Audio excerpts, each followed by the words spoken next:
నరేగాలో కానీ ఎంపీ లాట్స్లో కానీ రోడ్లు ప్రస్తుతానికి మనం రోడ్లు కలెక్టర్ గారి సలహాతో కొన్ని స్కూల్స్ తర్వాత కొన్ని వాటర్ దీనిలో కూడా వేయటం జరిగింది. అది ఆల్మోస్ట్ 85% మనం రీచ్ అయిపోయాం. నెక్స్ట్ దానిలో ఏం వెల్ఫేర్ చేయాలనేది ప్రపోజల్ కూడా తయారు చేస్తా ఉన్నాం. అలాగే ఇప్పుడు నిన్న మన 25-26కి బడ్జెట్ ఎస్టిమేట్స్ కానీ మీరు ఎవరన్నా చూసినట్లయితే మనకి ఇది అభివృద్ధి, పూర్తిగా అభివృద్ధి సంక్షేమం ఈ రెండిటిని ఒకే బాటలో నడిపించేటట్టు బడ్జెట్ని తయారు చేయడం జరిగింది.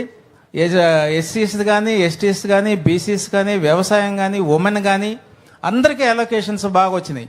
సో దీంతోపాటు అభివృద్ధికి సంబంధించిన ఇండస్ట్రియలైజేషన్ కోసం పరిశ్రమలు పెడితే కానీ ఇక్కడ ఉద్యోగాలు రావనే దానికి పరిశ్రమలకి, ఆరోగ్యానికి, విద్యకి అన్ని అలొకేషన్స్ సమపాలనలో చేసి అభివృద్ధి, ప్రజా సంక్షేమం రెండు ఈ ప్రభుత్వానికి చాలా ముఖ్యం అనే విషయాన్ని ఈ బడ్జెట్ ఇండికేట్ చేస్తూ ఉంది. కాబట్టి మరి ఒకసారి చంద్రబాబు నాయుడు గారికి ఇక్కడికి వచ్చి మన అందరికీ పాల్గొని ఎంతో ఒక రోజంతా టైం పట్టింది. తర్వాత ఈ పెన్షన్ పథకంలో పాల్గొని మనందరికీ ఉత్సాహం ఇవ్వటం, ఈ అభివృద్ధి కార్యక్రమం ఇంత బాగా జరుగుతుందని ఈ రాష్ట్రానికి చూపించడానికి పాల్గొన్నందుకు మరొకసారి మీకు ధన్యవాదాలు తెలియజేస్తున్నాం సార్. అలాగే మీ అందరికీ మరొకసారి ఈ అభివృద్ధి కార్యక్రమాలన్నీ అబ్జర్వ్ చేసుకుంటూ అందరూ వినియోగించుకోవాలని, సంక్షేమ కార్యక్రమాలు అందరూ వినియోగించుకోవాలని విజ్ఞప్తి చేస్తూ ముగిస్తున్నాం. Thank you very much sir. Thank you sir, thank you very much sir. అలాగే తదుపరిగా మనల్ని ఉద్దేశించి మన గంగాధర నెల్లూరు నియోజకవర్గ ఎమ్మెల్యే గారు విఎం థామస్ గారు ప్రసంగిస్తారు. మన విజనరీ లీడర్, స్వర్ణాంధ్ర రథసారథి, బడుగు బలహీన వర్గాల ఆశాజ్యోతి, చిత్తూరు మహానాయకుడు మాన్యశ్రీ గౌరవనీయులైన చంద్రబాబు నాయుడు గారికి స్వాగతం, సుస్వాగతం సార్. మీ అందరికీ తెలుసు గత ప్రభుత్వంలో ఎలా హరాస్మెంట్ జరిగింది. మన చంద్రబాబు నాయుడు గారి నాయకత్వంలో ఎంత స్మూత్గా ప్రభుత్వ పరిపాలన జరుగుతుంది. జనాలందరూ కూడా కేసులు లేవు, చాలా హ్యాపీగా ఉన్నారు, హరాస్మెంట్ లేదు సార్. ప్రజలందరూ కూడా చాలా సంతోషంగా ఉన్నారు సార్.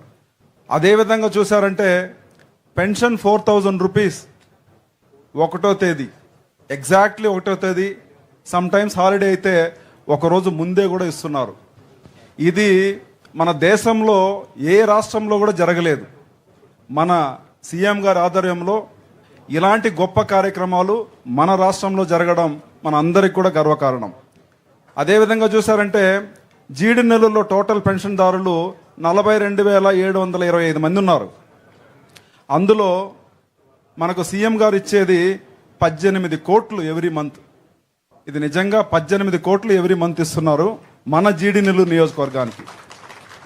ఇప్పుడే మన ఎంపీ గారు చెప్పినట్టు సంక్షేమంతో పాటు అభివృద్ధి కూడా అనేదే మన విజనరీ లీడర్, మన ముఖ్యమంత్రి గారి మెయిన్ గోల్ అన్నమాట. మన మెయిన్ గోలు మెయిన్గా రెండు. ఇప్పుడు ఒకటి వచ్చి పోలవరం ప్రాజెక్ట్ తొందరగా కంప్లీట్ చేయడం, రెండోది మనకు క్యాపిటల్ సిటీ లేదని చెప్పి పక్క రాష్ట్రాలంతా కూడా హేళన చేశారు. తొందరలోనే మనకు బ్రహ్మాండమైన క్యాపిటల్ సిటీ అమరావతి రూపుదిద్దుకుంటుంది. అది కూడా మన ముఖ్యమంత్రి వారి చేతిలో దిద్దుకుంటుందని చెప్పేసి నేను గర్వంగా చెప్పగలను. 8 నెలల్లో సుమారుగా మన జీడి నెల్లూరుకి 40 కోట్లు మన సీఎం గారు శాంక్షన్ చేశారు. సీసీ రోడ్లు వేసాం, అదేవిధంగా మనం గోకుల షెడ్లు ఇచ్చాం. అన్నీ కూడా బీటీ రోడ్లు, అక్కడక్కడ గుంతలు ఉండే రోడ్లు అన్నీ కూడా నీట్గా పూడ్చి ఈ 8 నెలల్లో సుమారుగా 40 కోట్లు మన నియోజకవర్గానికి సీఎం గారు శాంక్షన్ చేసిన దానికి ప్రత్యేక ధన్యవాదాలు సార్. సార్ మెయిన్గా చూడాలంటే మా నియోజకవర్గం చాలా పూర్ సార్. ఇక్కడ అందరూ కూడా ఇది మొత్తం కూడా చదువుకొని నిరుద్యోగులు ఎక్కువ ఉన్నారు సార్. మెయిన్గా చూసారంటే ఇది రూరల్ ఏరియా కాబట్టి ఇక్కడ పెద్దగా ఏమి లేవు సార్. ఇక్కడ ఉండేది ఒకటి చెరుకు, ఇంకొక సైడ్ పోతే మామిడి సార్. ఇవి రెండే మాకు చూసారంటే మా జీవనాధారం ఇవి రెండే సార్. కానీ నేనేం రిక్వెస్ట్ చేస్తున్నానంటే సార్, మనం ఆల్రెడీ ఎలక్షన్లో మన యువతకు అందరికి కూడా మనం ఒక భరోసా ఇచ్చాం సార్. ఇక్కడ రూరల్ ఏరియా కాబట్టి, ఎస్సీ కాన్స్టిట్యున్సీ కాబట్టి ఇక్కడ మనం 30 సంవత్సరాలుగా గెలవలేదు సార్. ఈసారి మిమ్మల్ని ఒక దేవుడిగా వాళ్ళందరూ కూడా గుర్తుపెట్టి మిమ్మల్ని ప్రతి ఒక్కరు కూడా మా నియోజకవర్గంలో ఉండేవాళ్ళు మిమ్మల్ని ఎప్పుడు ముఖ్యమంత్రిగా చూడలేదు సార్, మిమ్మల్ని ఒక దేవుడిగా మేము చూస్తున్నాం సార్. అది మాత్రం కాదు సార్, మీరు ఒక కోహినూరు వజ్రం సార్. కోహినూరు వజ్రం చాలా రేర్గా ఉంటుంది సార్. దాన్ని చూడాలంటే యూకేలో వెళ్ళామంటే అంతమంది సెక్యూరిటీ ఉంటుంది సార్. అలాంటి కోహినూరు వజ్రం మా జేడీ నెల్లూరు ఎస్సీ కాలనీలో అడుగుపెట్టి మాతో పాటు సుమారుగా 3-4 గంటలు మాతో గడపడం నిజంగా మేము బంజారా హిల్స్లో పెద్ద పెద్ద ఫ్లాట్లు కొన్నంత మాకు సంతోషం సార్. మేము ఎప్పుడు ఊహించలేదు సార్ మీరు ఇక్కడికి వస్తారని చెప్పేసి. మా వాళ్ళందరూ కూడా చాలా హ్యాపీగా ఉన్నాం సార్. వెల్కమ్ టు జీడీ Nellore sir. Thank you so much sir. Sir మెయిన్గా చూసానంటే మీకు ఆల్రెడీ నేను తచ్చూరు రోడ్డు మీకు చూపించాను సార్. మాకు ఇక్కడ నుంచి బెంగళూరు ఎక్స్ప్రెస్ హైవే పోతుంది సార్. ఇది 6 లేన్ రోడ్డు సార్. ఇక్కడ మనం ఏదైనా ఒక ఇండస్ట్రీ తీసుకొస్తే మా చదువుకున్న యూత్, బడుగు బలహీన వర్గాలకు అందరికి కూడా జాబ్ దొరికితే దానికంటే ఒక పుణ్యం లేదు సార్. మిమ్మల్ని జీవితాంతం మా జీడీలో ఉండే ఎస్సీలు చచ్చిపోయేంత వరకు మిమ్మల్ని ఎప్పుడు మర్చిపోలేం సార్. మాకు దయచేసి ఒక ఇండస్ట్రీ ఇవ్వాలని నేను మిమ్మల్ని రిక్వెస్ట్ చేశాను సార్. మీరు ఆల్రెడీ చెప్పారు ప్రతి కాన్స్టెన్సీకి ఒక ఇండస్ట్రీ ఇస్తానని చెప్పారు సార్. ఇప్పుడు కూడా చూసి ఇమీడియట్గా కలెక్టర్ గారికి చెప్పారు, ఇక్కడ నేను ఇమీడియట్గా ఇండస్ట్రీ ఇక్కడ పెట్టించండి అని చెప్పారు మన సీఎం గారు. Thank you so much sir. మీరు ఒక ఇండస్ట్రీ ఇస్తే దాన్ని మేము 20 ఇండస్ట్రీ చేయడానికి మా వంతు కృషి చేస్తాం సార్. మా ఎమ్మెల్యేలు, చిత్తూరు డిస్ట్రిక్ట్లో ఉండే ప్రతి ఎమ్మెల్యేలు కూడా మేము కలిసికట్టుగా పనిచేసి మంచి ఇండస్ట్రీ తీసుకొచ్చి మా యూత్ అందరినీ కూడా ఆదుకుంటాం సార్. దానికి మీరు దేవుడిలాగా మాకు ముందుండి మాకు నడపాలని చెప్పేసి మిమ్మల్ని ప్రత్యేకంగా కోరుకుంటున్నాం సార్. మెయిన్గా చూసామంటే సార్ ఇక్కడ హెల్త్ కేర్ వచ్చి చాలా వీక్గా ఉంది సార్.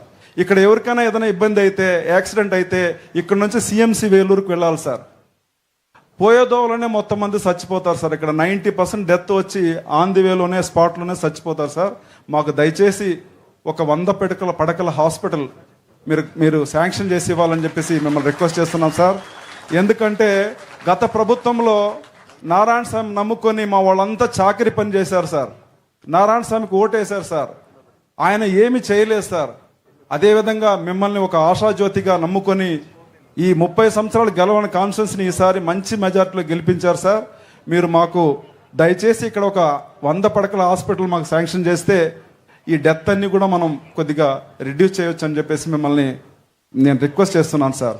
ఎందుకంటే సిఎంసికి పోవాలంటే సుమారుగా ఇక్కడ నుంచి 70-80 కిలోమీటర్లు, ఇక్కడ ఏమీ లేవు సార్. అదేవిధంగా గత మా డిప్యూటీ ముఖ్యమంత్రి నారాయణ స్వామి బూమ్ మందు తాగిపించి మా వాళ్ళంతా కిడ్నీ లివర్లు అన్నీ పోయినాయి సార్. దయచేసి మాకు ఒక వాళ్ళకి ఊరిక తాగిపించి, చీప్ లిక్కర్ తాగిపించి లివర్, కిడ్నీ అంతా డ్యామేజ్ చేసి సుమారుగా మా కాన్స్టిట్యున్సీలో ఒక 50 నుంచి 100 మంది కిడ్నీ ప్రాబ్లంలో ఉన్నారు సార్. మాకు దయచేసి ఒక డయాలిసిస్